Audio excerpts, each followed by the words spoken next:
To our semifinal matchups right now. Moscow 5 BenQ taking on TPA Assassins. Our first matchup left Moscow 5 guessing right in the beginning, but they figured out the lane swap really wasn't anything that was going to throw them off guard. Just left Gosu Pepper to do a little roaming early, and then they were able to start off with some really nice barons, some great dragon control, and to continue the match to a W. And this matchup was really two people holding that early game down. It was Diamond preparing for that really big, it was the first blood gank onto Karthus, setting up Genja for a great start, and it was preparing for that counter gank that was a 3-man dive in mid. He got the first 3-man dive for the kill. He was there for the second one, stopped Lil Ball's mistake from getting that kill onto Alex Ish, and so he made some really, really great moves in that isolated lane. Darian, he was left to himself, and he did win that. It started out a little bit rough. He was down in minions, but he started picking up kills, and Darian came down and picked up that triple kill at the bottom matchup, and that really set them apart because he was such a huge tank that he got so far ahead in items that he was no longer really threatened by anyone on that roster anymore. Yeah. Darian was happy to walk into the front, take the damage, get killed by Kog'Maw, but set up the rest of that fight. So those two members, huge for them. So, ladies and gentlemen, throughout the tournament, we've been spotlighting playmakers on each team, figuring out who's doing the best and who's going to give us some great stories throughout this championship. In this next piece, we caught up with Moscow 5 BenQ as they spoke about Darian, who we were just speaking about, having such a great game as well, and how they harness the power of his unique playstyle. Let's check it out. Darian, solo top. Darian's the top laner for Moscow 5. Darian's one of these players that have always had a bit of an attitude about him. Darian is an absolutely fearsome top laner. Ну, он иногда любит повыпендриваться, особенно это иногда, так сказать, раздражает, когда особенно мы проигрываем, он такой включает мод «мне пофигу» и, так сказать, ведет какую-то свою игру. Ну, а так, в целом, он адекватный, если его заставить нужное время и поговорить с ним, то можно ему что-нибудь свое объяснить, заставить его, так сказать, нормально сыграть. Ну, а так как игрок, он вполне хорошо нажимает кнопочки, и, в общем, он нас вполне устраивает. He really just dominates his lane in a lot of situations. The first time we saw Darian on LAN at IEM Kiev, he pretty much forced bans from the enemy team. His top champions are fearsome and can take over a match. Darian is one of those players that he'll either win the lane, in which case Moscow 5 will destroy the opposition, or he'll lose the lane, in which case he'll farm and the rest of the team will just carry on doing what they do, and then he'll come back and they'll destroy the opposition. Ну, вообще, что вразумить? Если, как показала сегодняшняя игра, мы его не особо вразумили, поэтому мы, так сказать, надеемся, что он сам себя вразумит и сыграет достойно, попадается, так сказать, ну, так сказать, так много не убирать и не подводить нас, не делать игру тяжелее, как это было сделано сегодня. Так, ничего мы ему не можем сказать. Ну, сделать можно многое. Но команда меня заверяет, что 0 во второй графе – это все, что от меня требуется. So everyone, you can see some caveats in everybody's play, but they love the guy because he can press the buttons really well. He presses the buttons really well. I can do that too. If you give me Sona, my face will hit the keyboard and I will just cast every ability perfectly. I want to play with this guy. #1 Sona, NA. Just do this and I'll win all the games. I'm great. Anyway, we're in a champion select, so we should move on, and our jokes are horrible. All right, guys, let's see what we got for the champion select. Obviously, Mistakes, Blitzcrank, and Diamond Prox Lee Sin find themselves on the bench. Yeah, so these guys right away actually starting with similar openings here. I think that they... Honestly, if I'm TPA, I'm actually pretty satisfied with the champions that came out there. I think there were just a couple of play mistakes that really screwed them over. With the exception, of course, and this is exactly what IG did, is like, you know what, you're right. Evelyn really is terrifying. We should probably remove that champion. Otherwise, though, I think they're happy with everything else. I think they have the tools that can kill off Vayne. I think they're okay with Nunu, or will first pick Nunu and not have a big deal. They might actually kill off Yorick, but that's the only other ban I could see them going as an adaptation. I think everything else was not too terrifying for them in the matchup so far. We'll have to see what they do. That Jace gets banned out as well. Very hard champion to gank. TPA is very good at being able to get out of their lanes. Very slippery. Sona goes out as well. So we said don't try to ban them out, but it looks like they're trying to poke at some of the compositions that would be created by these champions. Yeah, M5, that last ban on Nunu was a reaction to the Sona ban because I think they were really thinking about, M5 seems to really prioritize first picking that support. You saw them first pick Nunu last game. They're really trying to set themselves up for really strong lanes there and left everything else out there. And so that, that makes a lot of sense. They're trying to give themselves some really good presence overall in that matchup. But dropping out that final support, Zyra's of course still available there. And it looks like they're going to grab Diamond up there onto Udyr. Now, he was Xin Zhao last time. It fit the composition pretty well. This time they're saying, you know what? Lee Sin's dropped out. They ran Udyr against SK Gaming very successfully in the European regional. So, of course, no screener to that champion. Might just bring that back out again. Have to see what they do. TPA going with somewhat of a safe strategy / will be able to fight for quite some time. That Orianna always giving a team quite a bit of utility and movement in a fight to get in or out. Looks like they did like the Yorick pick last time into that Guardian Angel. Makes him one of the most formidable champions to be messing with the double comeback to life. They do lock in the Kog'Maw. They're looking for that late game damage again, Freak, and they're still waiting for that Darien lock-in.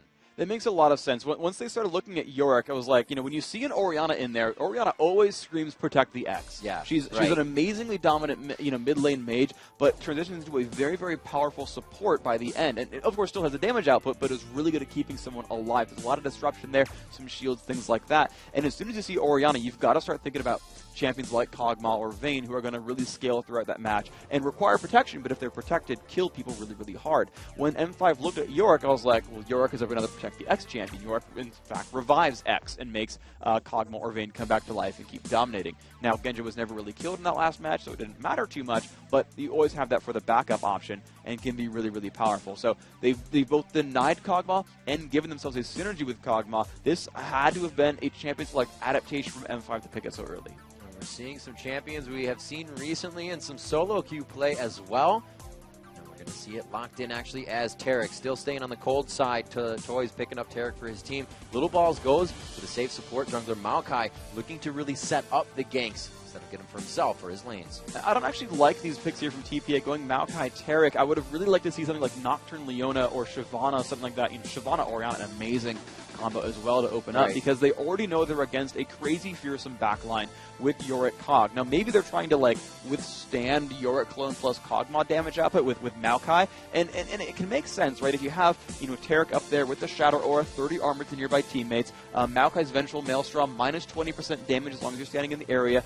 Orianna's Ball grants a shield and bonus armor MR. So maybe they're trying to just tank through the Yorick ultimate and tank through Kog'Maw, but that means they've got to really be able to sit there in a group and not worry about the rest of that damage output. That's worrisome because who's going to do the damage on the backline here for TPA instead of going for something assassin-based? Right. So it's a little bit risky, but we'll see what happens here. M5 only their support left to pick, and they've grabbed Zilean really early on, and that's without a hyper-scaling and a hyper-carry top laner. Yeah, I feel like TPA is really building for the team fights here. Every one of those champions that they have is going to be able to assist in that team fight. The Shatter, the Command Shockwave, as well as Little Ball's ult, so that's going to be huge for them. Alex Yeesh going for that Zilean once again. We did see him play this in the tournament. This is really also a protect the Cog. They can get him in and out, or, well, start with Genja on the initiation, depending on who they choose as well, or Gosu. We'll have to see.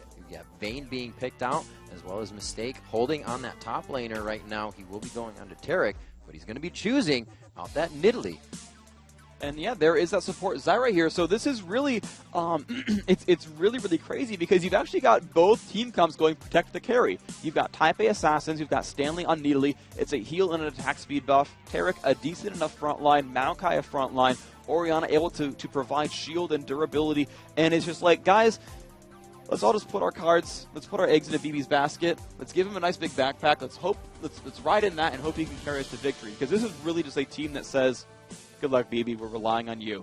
And it's really kind of the same thing here for M5 BenQ because they didn't go for and normally when we see Zilean from Alex Yeesh, it's because they have Jax or they have Olaf on that lineup where, they've got Genja in the back line being awesome as that carry, but they've got a big frontline tank, running in with bonus movement speed, running in with that revive and just chopping someone to bits. They don't have that. That Udyr's going to be useful, he's going to be disruptive, but it's jungle Udyr. He's not going to have crazy farm and be a super beast. And it's Yorick. We saw Yorick last time, did not need help to be tanky. Right. He just went Guardian Angel, went Trinity Force, was beefy in the front line, didn't require anything special. They don't have reckless aggressors here on M5. They've got just a front line that says don't walk past us and Kog'Maw in the background killing people. And if he does go go down and die, they do have Zilean to revive him. So both these teams going a little bit light on damage and saying, okay, BB, okay, Genja, it's on you.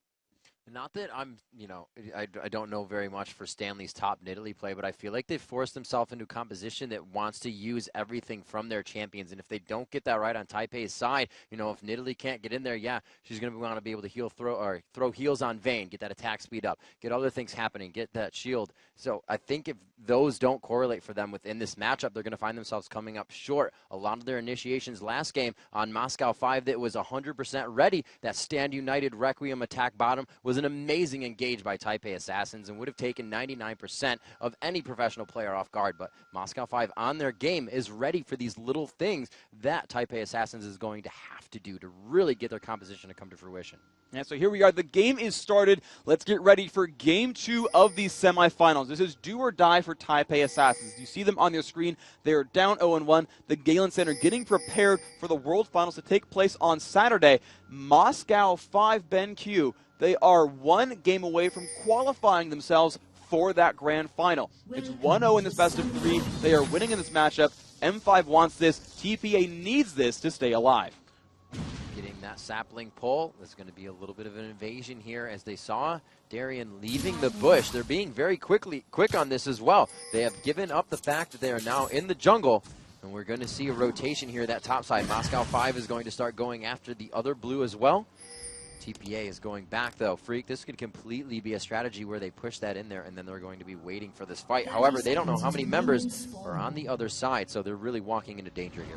They got spotted. I mean, their opening play was really cool. Use saplings, use traps, put some wards down. Make sure you keep track of the opposition. They know their level 1 is so much stronger. And they've got the stun on the Gosu Pepper. Gosu not looking good, and this may be the first blood coming out, and Phoebe comes up strong. A full assist to the rest of the team.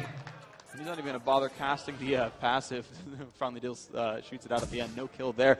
Great moves by TP. I'm surprised they picked that up, though, because they got spotted by Zilean on the way through mid. Gosu should have known they were coming across right there, but still a great initiation coming out overall. And, I'm looking at this roster, and yeah, it took like one flash to make that happen. I mean, really good opening. TPA off in the driver's seat. They did get that 400 gold to BB, but the one thing to remember is he has not spent that gold yet. BB does not have that gold in his he has the gold in his pockets, but not on his character. So that level 1 fight, that top lane's still going to be just the same as always. Great farming help coming in. They're trying to get the junglers through as fast as possible. You do see the smite is down onto Diamond, and he holds his smite on Little Ball, so he's going to be looking to get around the jungle and get out quite quickly. With that assist, it's going to help him get those items that he needs to keep scaling, into this game. Looks like we do have boots pots going on to Gosu. He blew one of those as he went down, so that lane is going to be aggressive, but they're going to be looking for fast kills and then to get back out. Freak, they have no vision to be safe in that lane. 2 minutes and 30 seconds in, another invasion coming in here. The red buff dot, or the dot, is still there for Diamond. He can see that they're taking this because the skull is still on the map for him. He looks to go in. He will not be able to get it. It goes to Maokai, and they're going to be forced. No, actually, Little Balls, or he did get that, sorry. Diamond does pick up his red buff. They take out Mistake in this situation. Alex coming up with a kill for himself. Genja forcing himself into this fight, flashing over the wall. And Phoebe rather could pick himself up a kill here. Beautiful shield coming from Oriana. And that makes it 3-1 overall. These invasions so strong from TPA. We said they had a better level 1 team. They're happy to invade, and they're just pushing for it. I'm so actually surprised that M5 said, you know what, yeah, let's keep fighting you at level 1. Let's please put ourselves in these terrible situations. We're about to get picked off. And that was brutal overall. So much damage dealt back onto them. Poor Gosu Pepper still not even level 2. The rank 1 Stranglethorns is nice, but not putting out a lot of punishment overall. That was pretty risky. Opening for TPA so good. Very scary. BB now 2-0-1 as Vayne this early in the game. Vayne is a late game carry, but will still put out the pain if given the chance to do so within these early levels. Only 4 minutes into the game, Gosu trying to throw out the harassment. They know they don't have too much control over that lane, as I said before, with the wards, so they're really trying to push these guys out of lane as much as possible. So if there is a gank, they're not affected by it as much. Zilean, Alex Ish playing the role for everybody on his team, and really everybody is assisting each other right now. And The one thing that M5 needs to do right here is to realize that BB has still not gotten back to lane to buy any items. So despite all these kills, despite everything, at this second, he's on equal footing to Genja. Those, I guess I'd call it the top lane, but those dual lanes there are identical right now as far as power is concerned. There's a little bit of experience in the lead, but that's about it. The golden items, it's a wash right there. And so M5 needs to hold them in lane as long as possible and keep Vayne from buying. The second she buys, she's dominant in lane. These are where the words would come into play. Gosu could find himself out, but he calls the time in his head and says, he feels right for little balls. We've seen him around the jungle. I'm going to time this seedling and throw it in the bush. Really throwing little balls off there, but he still has a chance to come around the backside. You can see the cautious play. Mistake a little too aggressive there and really telegraphs this one in. No chance for an attack on that.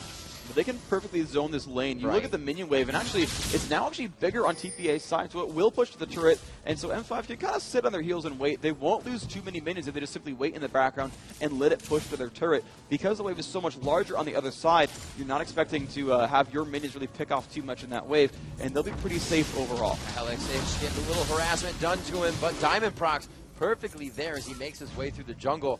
That's really not what TPA needs. A huge attack onto BB out top. He pushes back Genja. Great mechanics to really push out the damage that's going to be coming at him in the fight. Stanley putting aggression down bottom here. 3-1 in this matchup. And gold, like I said, going to Vayne. But Freak mentioned she has not fought yet, so the aggression in the lane can really be thwarted if Diamond finds himself top at the right time. A lot of mana being used here by Alex Ish. He's going to be thrown in, but Diamond's there once again. The 3v2 situation, rather. Alex not in a good position, not level 6, and he will go down. Diamond cannot assist. And that is, again, them putting the pressure on over and over and over again. And this is really, really good. Low balls with so much crowd control. And the beautiful thing was they pulled Mistake down to support mid once they sent BB to go back and recall and buy items. That Mistake says, you know what? I don't have too much money. I don't need to buy just yet. It's not that big of a deal. It's only 400 gold. While you go buy BB, I'm going to go support someone else on the map. Let's put a gank together. Let's go ahead and make this happen. Let's make that fight go down. And look at that, a beautiful start. Oh, wow. They get Genjo right out. They are able to take him down. Mistake picking himself up a kill. BB kind of focusing back there. They may be able to get another kill. They forced a flash on Gosu. That's going to be quite big for them. This lane can now continuously be aggressive, Freak. The mechanic there for TPA was really, really strong. After that first kill, notice that Mistake walked forward and made sure he pulled turret aggro. As soon as a turret hits a champion, it will stay on that champion until he leaves range, no matter what. No matter if someone swings at you, no matter whatever happens, until that guy dies or leaves range, it will stay on Mistake. And so he sat there and said, yes, hit me, hit me, hit me. He, and Ghosty Pepper knew he had to flash to escape that because Vayne would have kept stutter stepping, walking over and swinging, walking and swinging, walking and swinging. He was 3 hits from getting the kill, forced the flash. At that point, there was too much pressure required. He got out. Going aggressive on Darien here. You can see the sustain coming into play a bit as they damage trade equally. You can see just how confident Taipei Assassins is right now with a few of their purchases. Quick Chalice buys going in both lanes of Stanley as well as Toys. The Boots of Mobility onto Maokai as well. Little Ball's trying to get these ganks to happen more often and get them to happen in favor of his teammates. He's been doing a great job. Right now he has 4 assists. And like I said at the beginning, Freak, when you grab Maokai, it's going to be to set those lanes up for the ganks. You're grabbing all the extra gold. Exactly. It's very ironic that when you pick a tanky jungler like Maokai, they're actually called aggressive junglers because they show up for ganks and they fight champions a lot. And they transition into tanks late game. He's so happy to get that gold, of course, because it gets his gold generation items really quickly. And actually, instead of that, he's continuing to play aggressive. He's actually going Boots of Mobility early on instead and using that for further gank potential. Now to go through these builds some more, you're seeing kind of a sustained war there. Stanley going Chalice. Uh-oh, here comes Simon. Toys is on. They are going to lock him down. Command Shockwave comes out. They get a little bomb damage there.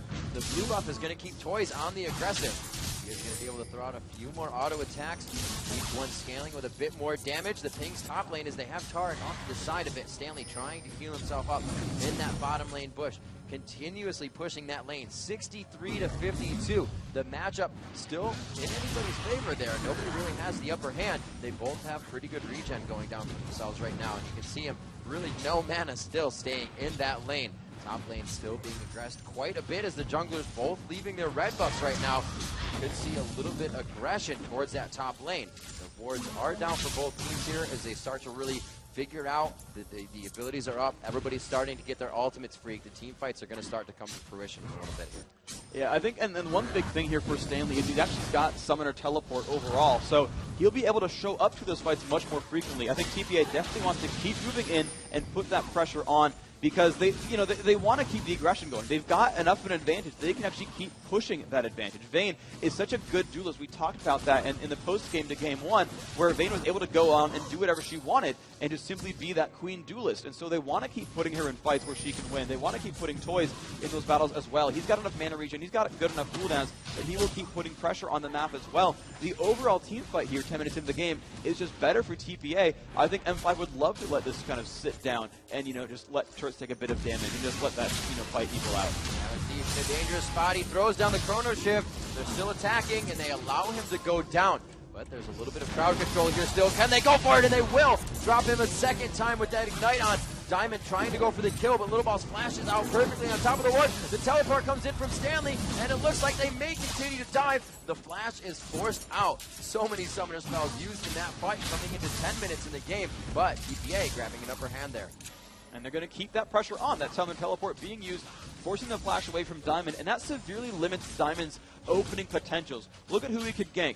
Trying to gank Nidalee, she can pounce away. You try to gank Orianna, she's got that command dissonance, and there's not enough crowd control from Alex Ish on Zillion to make her stop down either. You try to gank for BB, he's got condemned. There is really no opening for Diamond without flash. These solo lanes, or really every lane for Taipei Assassins, is safe from Udyr's pressures. And so they're going to be happy to keep scaling through this game and keep putting pressure on their lanes. Look at the minion count differences. 93 to 59, 83 to 53, 86 to 74. Even Nidalee's winning her solo lane without any aggression from other sides. Freak, I gotta hand it to BB right now. He is connecting so many third silver bolts and just keeping Genjin down in health. Always about 10% HP. Rolling into the turret to take one shot and back out. The mechanics of BB right now are completely winning that lane. Stanley definitively winning his bottom lane, but now allowing Darien to farm. We said, don't focus Darien top. We have to free up little balls. That's not where you want to be. Darien, very much like Wicked, can be beat the entire game and still come back to be a formidable opponent towards that late game. So I have to see what he can do now with his turret being the first to fall, Freak. Well, it doesn't really help him very much with that turret down. Of course, Darien now has actually even more avenues of getting jumped upon. But the thing is, TPA, they don't really want to get Stanley fed. They don't really want to shut down Darien. So even though he's available, it's not really the best place to go. Dropping out a turret up top. A lot of focus from Moscow 5 as they know they're losing turrets. They get themselves golden experience to trade that one off after a 2-turret loss. We're going to be focusing towards mid here. The pings are going down. It actually comes from their own team. TPA is just saying, I think you guys are pretty safe up there. We got vision of Moscow 5 in mid, and you can see BB taking some extra shots. These guys are just really playing a calm game. And this is really, the kind of play that M5 needs to make, because, they know that those outer turrets will go down regardless, because they know they've got absolutely no map control right now, and TPA will eventually kill those turrets regardless. So what they want to do is say, you know what, you'll kill them, I get it. While you're doing that, we're just going to set up Dragon Takes, because, when you're down 4,000 gold, 4,000 gold means a lot when everyone's got like 10k. It's a very, very big margin, and absolutely TPA is very far ahead right now. But if everyone has 20,000 gold, or 30,000 gold, or 40,000 gold, then 4,000 gold means a lot less. And they want to reach that kind of situation. So, yes, they'll trade 1,000 gold for 1,000 gold. They'll, kind of get in these fights that aren't champion versus champion. They're going for Dragon, the other team goes for a turret. They're going to farm somewhere, the other team farms somewhere. They're going to try to trade those sort of move advantages and just kind of let the game push on forward. They're going to try to buy, some time and push themselves through this matchup, because they've still got a pretty much impossible to kill Kog'Maw. There are no assassins really here on Taipei Assassins. You're seeing a safe build from Stanley. He's got Wriggles and a Chalice. He's not like rushing Trinity towards. He's not looking to chunk someone out with a Death Cap or go for against his Rage Blade. He's simply there to be a really annoying sort of force in the mid lane, annoying force in his bottom lane, kind of mess with Darien, and just kind of toss heals to BB and let him scale. So it's really up to M5 to farm out their solos, get tanks in the way, and then let Genja get some gold. So Taipei Assassins super bringing out their suffocation strategy right here. If you guys want to rewatch this, tell your friends. This is exactly how it's done. Moscow 5, a definitive game last time. They really come out huge everything was crumbling in their favor. The kills from TPA, like we said, the Stand United and Requiem down bottom last game, those were all going in favor of Moscow 5, those little instances. TPA is creating all of them, all of these for themselves this game. They destroy top lane, they leave BB now to run, they destroy mid lane, and now suffocating that bottom lane because they knew Darien was going to be down there to farm a broken down turret. So these guys are completely controlling the map. Like Moscow 5 usually does, they get to a lane as soon as it's ready to be pushed. They don't give the other team time to rotate over, and we can see Moscow 5 right along the base of their own entrance, just running back and forth, trying to find where TPA is going, like cat and mouse. And what's happening right here, though, is M5 is completely stagnating pushes on those secondary turrets. You know, like we just said, M5 knows their outer turrets will fall down, but they know that middle turrets are much harder to go for. And of course, as I say that, TPA is about to kill a secondary turret here. But you saw them kind of get forced. There we go. Yeah, so they push them back, right? These secondary turrets are hard to kill. They're deep in enemy territory. It's much easier to bring reinforcements around. It's very hard to take them out without getting pressured. And so you're seeing that over and over where M5 is able to defend this kind of situation. Now, TPA is harassing. They're putting some damage down, but they're not killing them off. And while this is happening, you can just see at this top lane, Genja is just left alone, farming and farming and farming and trying to catch up in this game. Now, certainly nowhere near the kind of gold that Vayne has on BB, but again, their strategy is protect the X, protect the Kog'Maw, get him to late game, and when he finally reaches that, that's where M5 is going to shine. They just need to wait another 10 minutes. 3 members of Moscow 5 with 129 minions, actually. All of them the highest in the game right now as they tie each other for that score. Really, nobody's trying to farm it out. Finally, BB breaking that one down, goes up to 100 and plus 30. 6-1 at 15 minutes into the game. 22,000 to 17,000 gold. We can just see who has accrued the most, and that goes to 56,000 on BB. Vayne being very strong, the dazzle onto Darien, and they're really just trying to get shots onto this turret. Now firing onto Darien. Freak, the pressure is here in each lane, and they're really spreading themselves thin, but making it work. This is exactly what TPA needs to do, is again, they know their mid game is so much stronger, they will just keep pushing for turrets. It's exactly what they want, and you'll see them keep cycling through. And they've sent Needly and Orianna as the solos because they're kind of the most safe. They've got the most mobility, they can heal themselves, they can pounce away or crowd control the opponents. They're going to keep sitting in those situations. Lowball's actually here to bait a counter engage, sitting in that rush for a little while, trying to see if they would jump on BB and mistake, but that's not going to be the case. They're just simply pushing for turrets as hard as possible over and over and over. And again, because M5 wants to stall, TPA wants to close this out. They will simply, no matter how hard it is to do, they are just going to keep pushing because that's the only thing they've got left to do. Freak, coming into this portion of the game, however, we see that Moscow 5 is forced out of a lot of these fights. It seems in or out of the jungle, Taipei is bringing a stronger team right now. And this is because a lot of it is honestly gold-based, that their level 1 team is strong. This is kind of what happens when you bring an early game focused team, and like you'll really have with Tarek Maokai and such, and you're not so much with York, who's like really terrible at level 1, is they just want to go for pressure early on, make those fights happen, and they actually made those fights happen. That's the really thing for an early game team, is you've got to actually fight to do it. Stanley very low on mana, initiating too hard here. His team is really split between left and right. Toys taking a bit of damage there, but they get the damage onto Gosu and Alex. They've done a great job at just taking those cooldowns. Stanley was really caught out of position there, but Moscow 5 knew they didn't have the engage. TPA was forced to run back and forth and make sure he could get out alive. You see Alex each running away, blinking as Genja farms that bottom lane. It's still 154 minions for BB to 122 for Genja. Very much different game for the AD carry here. And this is absolutely going to have to be a game where Moscow 5 adapts to the carry. Yeah, and they've got to just shut down BB, absolutely. It's going to be hard to do it, but that's what they've got to go for here. And you're just going to see it be so difficult because TPA are going to be reserved. They're going to be smart about their movements. You're seeing Stanley once again running to that top lane. Now, they don't have a Shen like they had, but they've got a Summoner Teleport, which is just as good. He will shove around that top lane, be very hard to catch with Pounce, with Wriggles, putting extra wards down to make sure he's not watched. And he's just really, really controlling the sort of map movements of his opponents. He's going to get nice and farmed. He's going to keep his gold going up. M5 completely controlling Dragons here. This is how they're going to keep their gold up in this game as they try to stall it out and push forward. But you're just going to see constant pressure. These turrets still able to fall. They're finally going to look for their 6th here as Stanley continues to shove this top lane.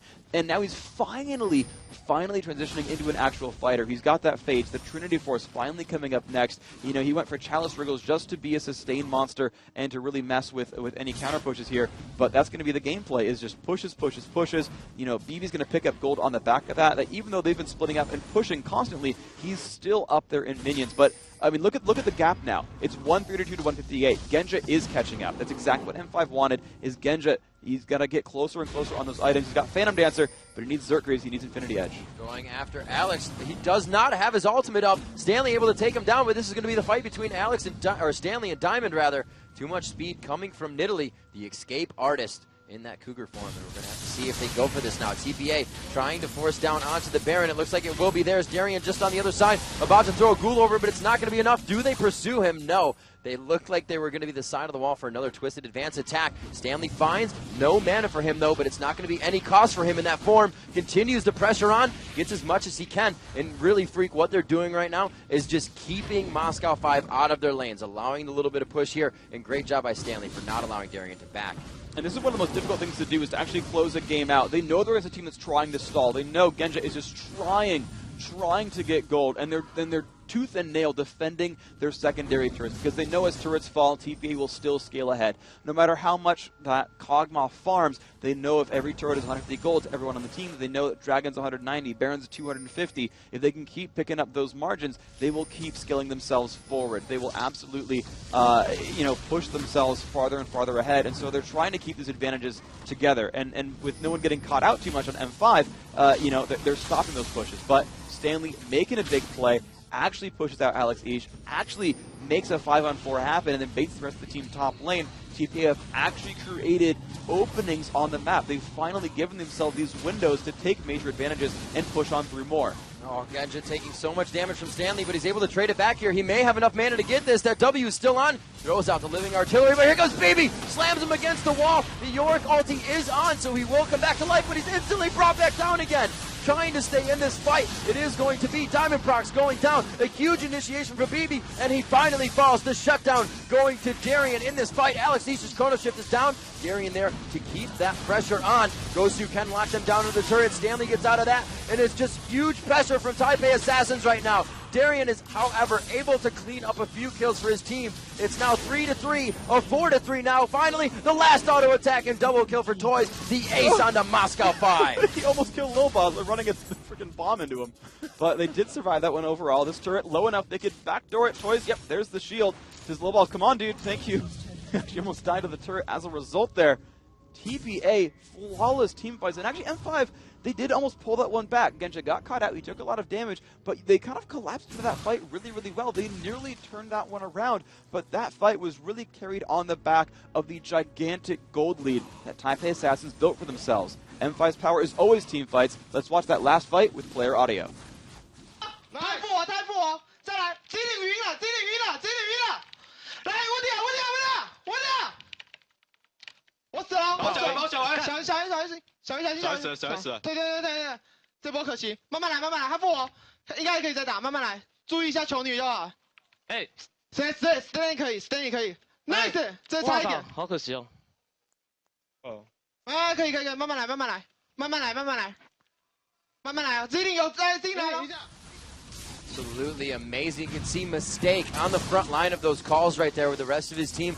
Once it got a little hectic, but Mistake took right back over. We see Alex doing that for Moscow 5 in these fights. And you're seeing that, both these teams, and you can see just how good they are at team fighting, is they have that one caller who's making the play, saying, here's what we're focusing, here's how we're moving, this is the focus here. And again, I want to reiterate, I've heard so many teams on their comms just incredibly hectic, everyone barking out orders. That one captain there making the calls. I mean, this is a looking like a game 3 coming up in the semifinals. Honestly, now we're at the 4 best teams in the world. Neither of these teams had lost a map up until this point here in this tournament. Looks like they're going to trade 1-1 as this game moves forward. And I mean, these are just top caliber teams, and they're relying on that one captain to make those plays. And it's just interesting to see how do top teams differ? M5, amazing team fighting. TPA here, clearly amazing team fighting and great plays as well. And it's that captain role that seems to be a really big difference. Freak, with how the game went last time, Moscow 5 was so in the driver's seat.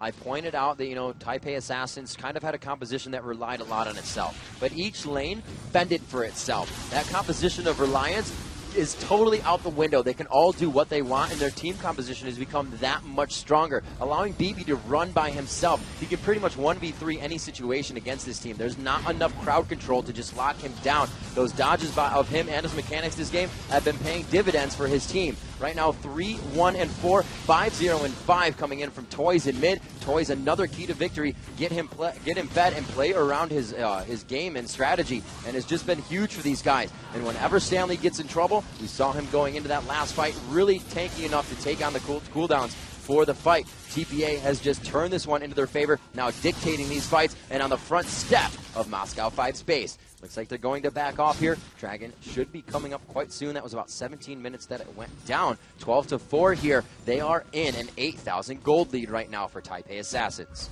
The good thing here for TPA is that they've got 2 healers on the roster. They've got Tarek and Needly, both of whom will keep the health bars sustained from that team. You've got 3 points in the heal of Tarek. You've got, I'm going to guess, 5. You have 5 points in the heal for Needly as well. So they've got a decent amount of sustain here, plus the Chalice there on Needly, giving her some nice mana regeneration. I mean, this roster is about sieging. And when you consider one of the biggest long-range nukes is going to be Time Bomb, it's very easy for Toys and Orianna to shield that damage output as well. Honestly, TPA, as long as they've got the mana for it, are going to be near immune to long-range harass. And that's really the only tool M5 has. Because what M5 needs to do is try to swipe out minion waves, which will be very difficult. They don't have a Nivea or Karthus or Caitlyn or things like that that'll sweep waves out really, really easily. So they're really relying on kind of getting into the fight, taking a bit of flack as they do it, and trying to harass back TPA. But as Taipei Assassins heals themselves back up, they're just going to put themselves over and over again in these long-range sort of siege situations where they're just at odds, and they're going to take some damage, and they're going to hope to heal it back. Stanley now with the Golem buff is a huge deal here. He's going to have a lot more presence in those fights. So Darian, forced to build a little bit differently this game. We saw him go straight Triforce into that Guardian Angel. Now really not building himself tank either. Where are they going to find that front line for themselves to come from, Freak? Stanley is getting quite tanky, and they're really able to just come into these fights a lot stronger. And the difficulty here is that, they're going to hopefully rely on Diamond to be a tank, but, with him going Manamune into a Trinity Force here, they don't have that front line. You heard Dan talk about the fact that the team needed a Frozen Heart, and Reyno's Omen was in that mix as well onto Olaf in WE versus CLG. They need, very directly, a Frozen Heart in this matchup. They need that to help shut down BB on Vaynes. No one else, except for Toys, is a gigantic damage threat. Stanley, very utility-based. He added a Spirit Visage there just to be a bigger tank. He's got Mercury Treads overall. He's honestly just a mobile, low cooldown tank, trying to be as disruptive as possible and toss heals onto his team. It looks like he may be able to get out of this one as he just gets into that bush. That passive going to give him some movement speed, and you can see him turning around, knowing the aggression. TPA now going on to the Baron. It looks like they will be able to grab this one down. Will be nice for them. They wait on it, though. If they can get some damage, it will stop the Baron from healing. They keep that tick in. They're just waiting for them to come out. They're really baiting this fight out. They know that M5 is too spread out. Coming in from the side, it's going to be Diamond. He tries to steal it on Udyr, and he's not going to make it out alive. BB takes him down 13-4. A huge push by TPA coming up. And that was really smart how they played that one out, because they kept trying to bait Diamond into flash over the wall. They did not want to risk that smite. You saw, again, with the WE-CLG match, where they had control over Baron, they knew they'd probably get it, but Snoopy was afraid of getting out-smited. And they went, okay, we'll push it. Okay, hold on. All right, now Kog'Maw got vision. Okay, but wards are swept. Okay, go back in. And they bursted it down at the last second. You saw Diamond's flash come in after Baron was killed, because they just psyched him out enough to get full control. Freak, oh my god, coming in so big. Genja, Chrono Shift down, but they continue to fight him. Genja will come back up, but he's going to be obliterated once more. No, he makes it out towards the top side. We do see that Darian falls. Genja forced away from and then back towards his turret. A double kill coming in. Huge game for BB here as he comes in to finish off this one with his team, focusing down onto Diamond, but it should be the inhibitor. They're going to gain some huge ground here as they turn Moscow 5's base into shambles. Moscow 5 not exactly flustered, but I think this is the first time we have seen them not be able to answer his strategy. The suffocation from Taipei Assassins just too much. Huge damage coming from that Orianna shockwave, but she is forced to bring it back. Coming out huge. Toys just back down to his team, and it's going to be that first Nexus turret, the second Nexus turret, the Nexus now, game 3, Moscow 5 forced to defend on the fountain, and it's going to be a huge matchup. Your first semifinal match going into a best of 3 between Taipei and Moscow 5.